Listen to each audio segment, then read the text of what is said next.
Hey everyone, welcome back to Love Wins, where the truth matters because it's the truth that sets us free. Unfortunately, we live in what the Oxford Dictionary has now coined the post-truth era. So I made the mistake this week of looking at the election news, and I don't have words for it. I really don't.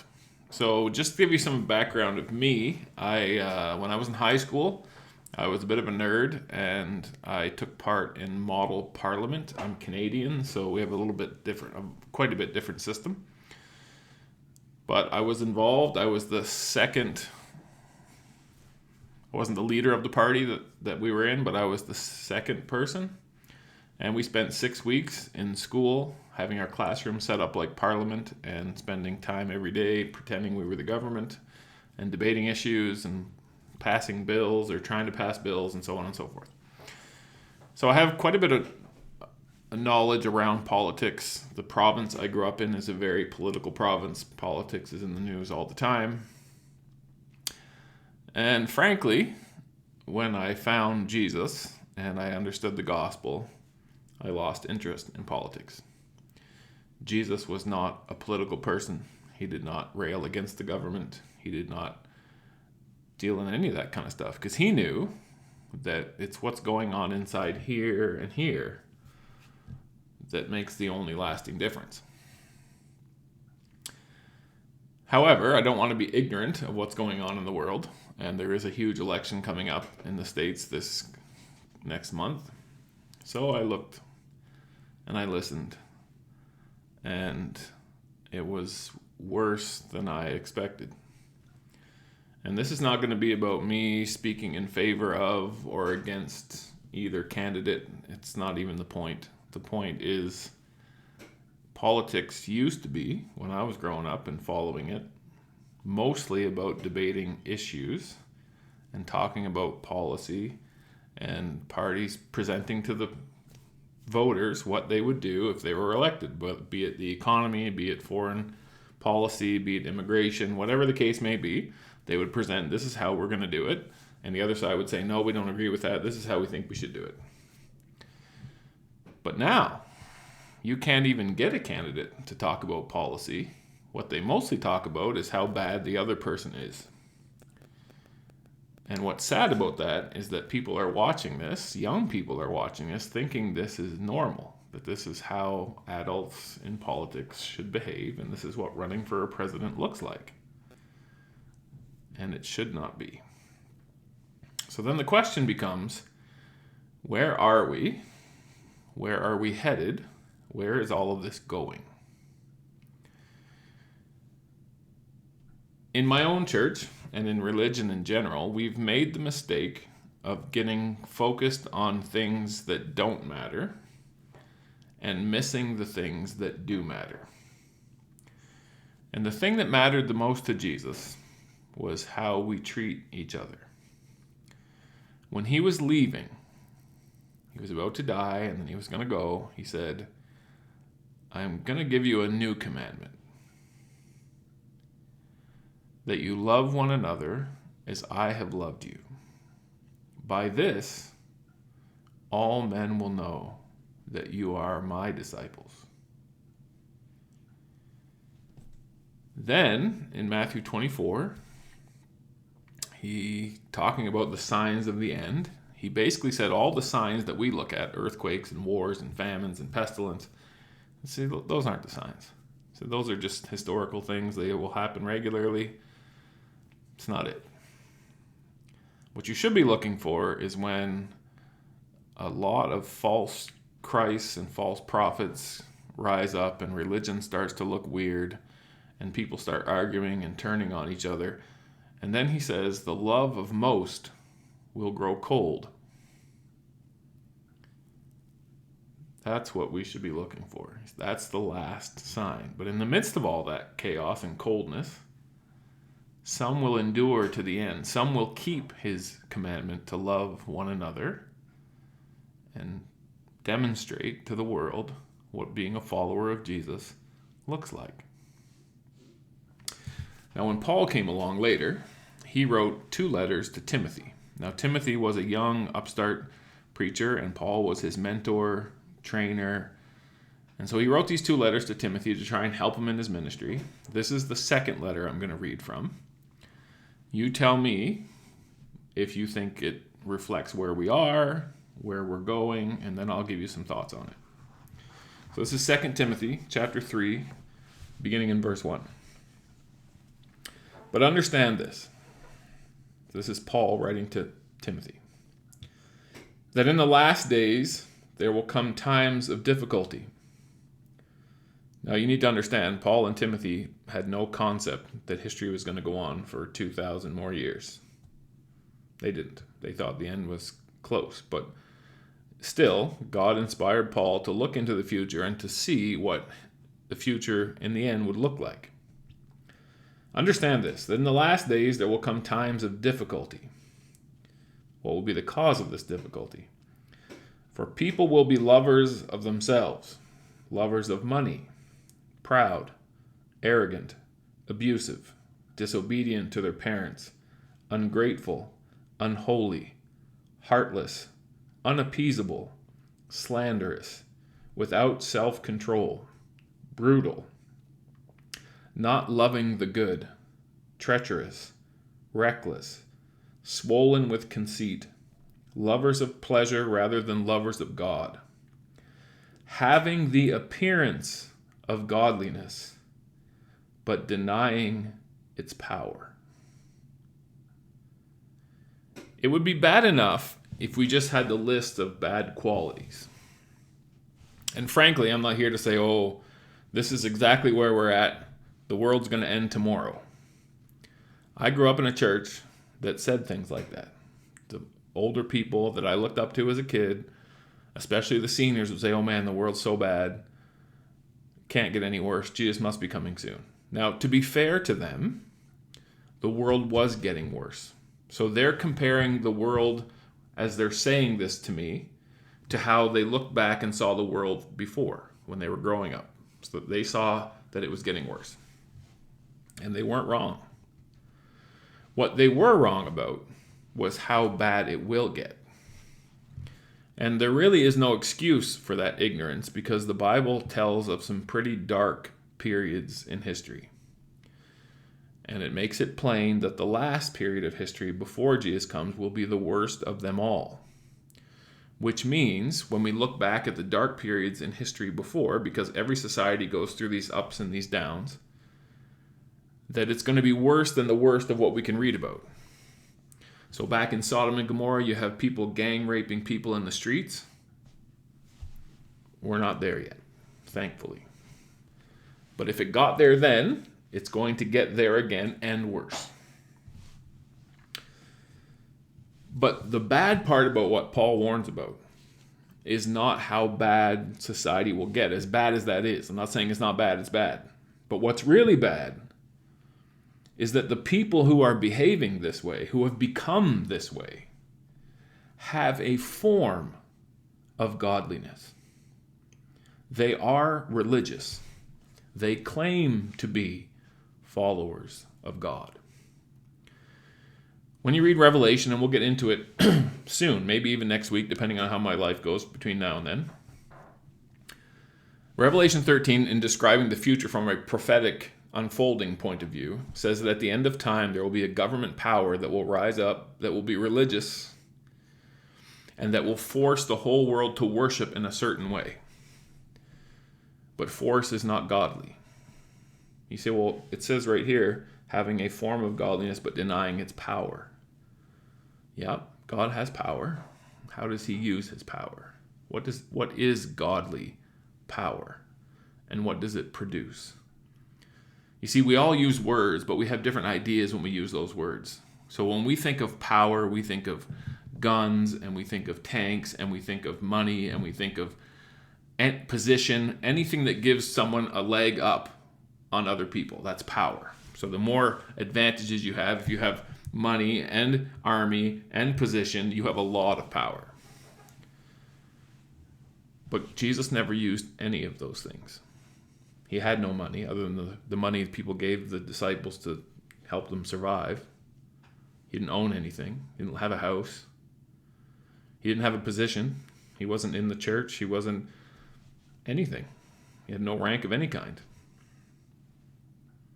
So money, power, position, weapons, Jesus had none of that. So what did he fight with? What was his power? What does the power of God do? Now, to help us understand that, I'm going to read you, of all things, lyrics from a country music song. Okay? This is Tim McGraw's song, I Like It, I Love It. Spent $48 last night at the county fair. I throwed out my shoulder, but I won her that teddy bear. She got me saying sugar pie, honey, darling, and dear. And I ain't seen a Braves play a game all year. Ain't seen the Braves play a game all year. I'm gonna get fired if I don't get some sleep. My long-lost buddies say I'm getting in way too deep. But I like it.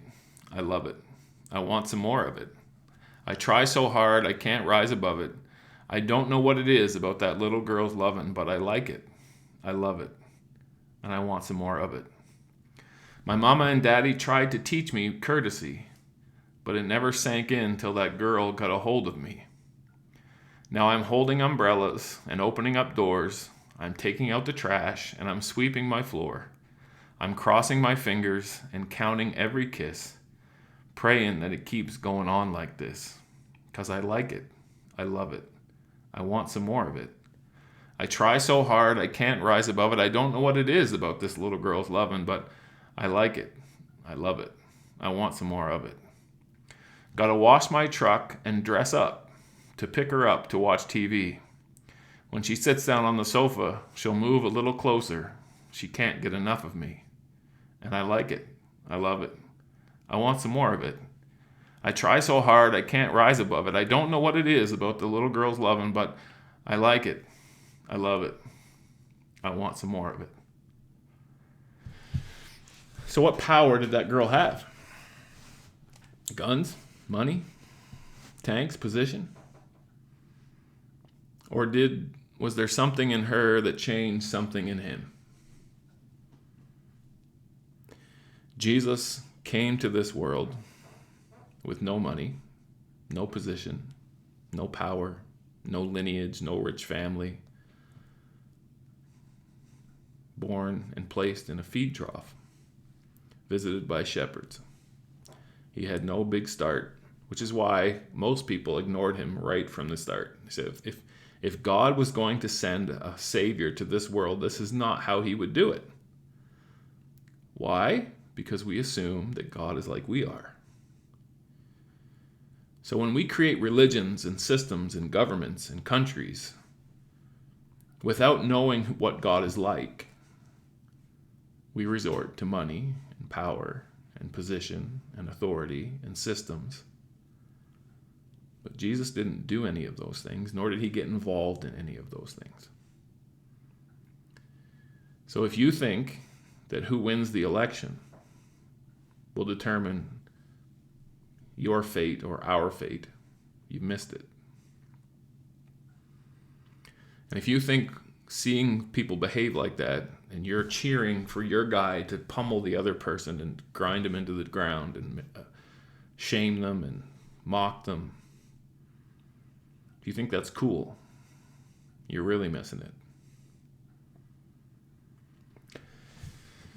One more thing. Same letter to Timothy, just a couple paragraphs later. This is chapter 4, verse 1. I charge you, Timothy, in the presence of God and of Jesus Christ, who is to judge the living and the dead, and by his appearing in his kingdom, preach the word. Be ready in season and out of season. Rebuke, reprove, correct, with complete patience and teaching. For the time is coming when people will not endure sound teaching, but having itching ears, they will accumulate for themselves teachers to suit their own passions, and will turn away from listening to the truth and wander off into myths fables, conspiracy theories. As for you, always be level-headed, endure suffering, do the work of an evangelist, tell the good news, and fulfill your ministry. Notice that being level-headed is followed by endure suffering. It's like Paul is saying, if you remain level-headed, you will endure suffering. That the world will come to a time and a place where being level-headed will make you an enemy. Where if you don't get caught up in the power game and the insult game and the nonsense game, if you don't act like that, then there's something wrong with you. You're weak. You're irrelevant. And you will suffer. So Jesus said that the time would come when there would be all these leaders in the church who would try and pull people out off in different directions and cause all kinds of fighting and arguing internally, and that the love of most inside the church would grow cold. I mean, think about it. Anything you read in the Bible was written to those who believe, because those who don't believe don't read it. Anything you read in the Bible is written to the church. So Jesus' warning was, you're worried about earthquakes and wars and famines and all kinds of external things. I'm telling you, the last thing that's going to take this planet down is what's happening on the inside. People are going to fundamentally change. And then Paul lists out what those changes look like. They will be lovers of themselves, lovers of money, proud, arrogant, abusive, disobedient to their parents, ungrateful, unholy, heartless, unappeasable, slanderous, without self-control, brutal, not loving what is good, treacherous, reckless, swollen with conceit, lovers of pleasure rather than lovers of God, having the appearance of godliness, but denying its power. You look around and tell me if you don't see people today in high positions of power who pretend and appear as if they're godly, but in their own lives they're anything but. They deny the power of God that changes us from the inside out, that takes all of these ugly qualities and changes them into beautiful qualities. That makes us like the person in the I Like It, I Love It songs. I don't even know what's happening, but I like it and I love it and I want some more of it. This girl is making me a different person. I'm doing positive things that I never did before. I'm acting in ways that I never acted before. I'm saying things that I never said before. I'm doing things I never did before. Peter, James, and John, Nathaniel, Andrew, they changed. You track with them from when they met Jesus through the rest of the story, and they changed. The power of God changed them. The power of God is his love. A new commandment I give you, that you love one another as I have loved you. And what I'm telling you is, it's getting harder and harder to love, because we are surrounded and immersed in a world that is moving away from love. My only counsel to you remains and will remain. Read Matthew, read Mark, read Luke, read John. Especially get a Bible with the words of Jesus in red and focus in on those things. That's who Jesus is. And when we find who he is and we realize why he came and how he treated us in spite of the way we treated him, it will change us. It's changing me. And I like it. And I love it. And I want some more of it. And I want it for you. We'll see you next time.